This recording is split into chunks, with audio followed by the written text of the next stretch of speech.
Assalamualaikum warahmatullahi wabarakatuh. Nama saya Resti Wulandari dengan NIM 1905124237, mahasiswa bimbingan dan konseling FKIP Universitas Riau. Memberikan contoh yang baik tentang klien acceptance. Sebelumnya kita harus mengetahui apa itu acceptance. Acceptance ini adalah penerimaan.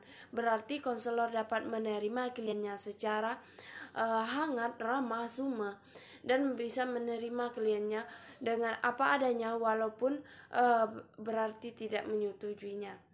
Di mana acceptance ini merupakan teknik yang digunakan konselor untuk menunjukkan bagaimana minat dan pemahaman terhadap hal-hal yang dilakukan oleh kliennya sendiri. Kehadirannya bahwa konselor adalah masih bersama klien agar klien itu merasa ada dan diperhatikan.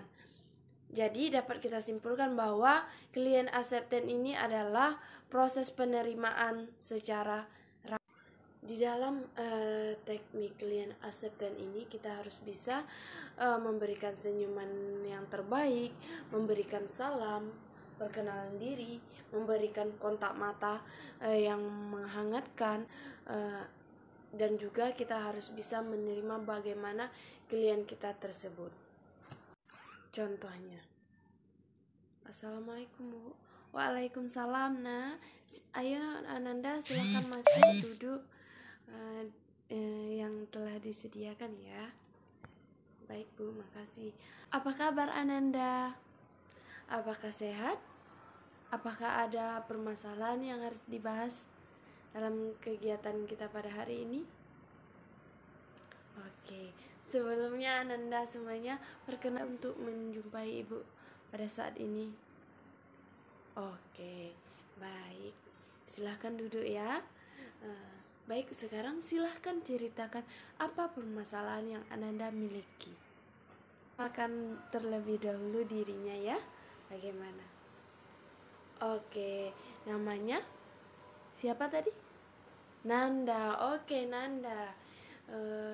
Sebelumnya ada keperluan apa Nanda? Jadi dari contoh tadi dapat kita lihat bagaimana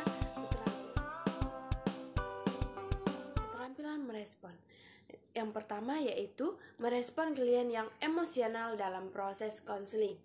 Konselor harus bisa memberikan waktu jeda antara 1-2 menit atau memberikan arahan kepada kliennya untuk menginstruksikan jika tingkatan emosinya sudah stabil dan siap untuk melanjutkan konseling berikutnya. Oke, yang kedua adalah merespon klien yang menangis dalam proses konseling. Jika sejenis antara perempuan dan konselingnya perempuan dan konselornya perempuan, itu adalah bentuk meresponnya yaitu secara mengusap dengan bahu, memberikan pelukan dengan hangat, mengusap tangannya. Nah, jika berlawan jenis itu antara misalnya konselornya perempuan sedangkannya kliennya laki-laki, bisa memberikan kalimat yang mengandung makna empati seperti saya mengerti apa yang Ananda rasakan pada saat ini. Saya bersedih, turut bersedih ya dengan apa yang Ananda rasakan pada saat ini. Keterampilan yang ketiga adalah merespon ke klien di sela-sela pembicaraan. Konselor bisa merespon di sela-sela pembicaraan dengan menggunakan kata ya. Terus bagaimana lagi? Oke, baik.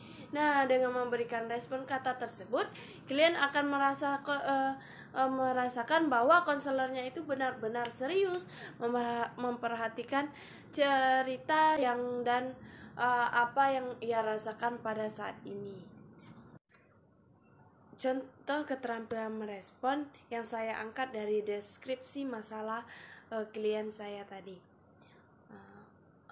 Ibu sangat merasakan apa yang Ananda rasakan pada saat ini. Iya. Ananda harus bisa menerima kenyataan. Ananda harus bisa bertanggung jawab apa-apa saja yang telah Ananda lakukan.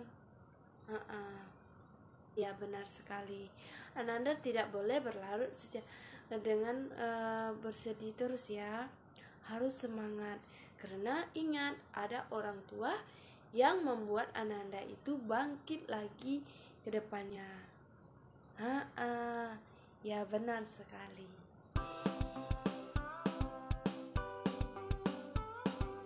Keterampilan bertanya secara terbuka dan tertutup. Sebelum itu, saya akan menjelaskan apa itu pertanyaan terbuka. Pertanyaan terbuka adalah pertanyaan yang memungkinkan.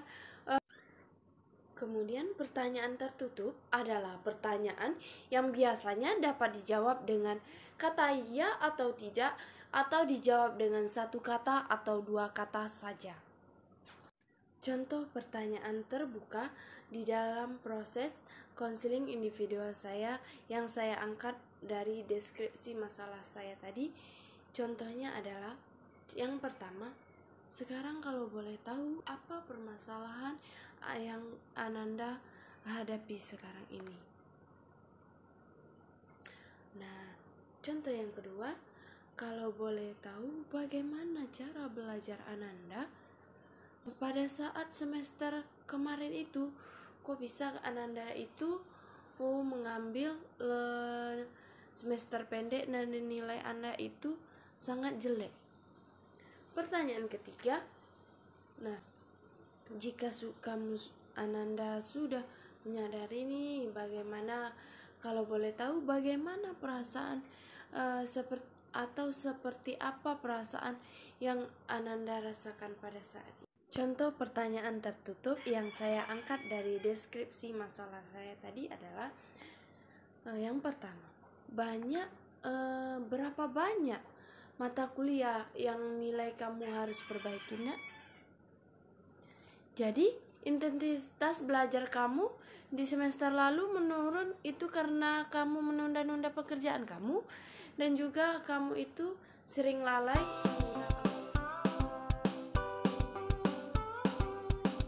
Teknik yang saya angkat dari deskripsi masalah saya itu adalah latihan asertif atau latihan yang bertanggung jawab. Merupakan teknik yang dimaksudkan untuk membantu kliennya agar mengakui dan menerima perasaan-perasaannya daripada untuk memproyeksikan perasaannya itu kepada orang lain.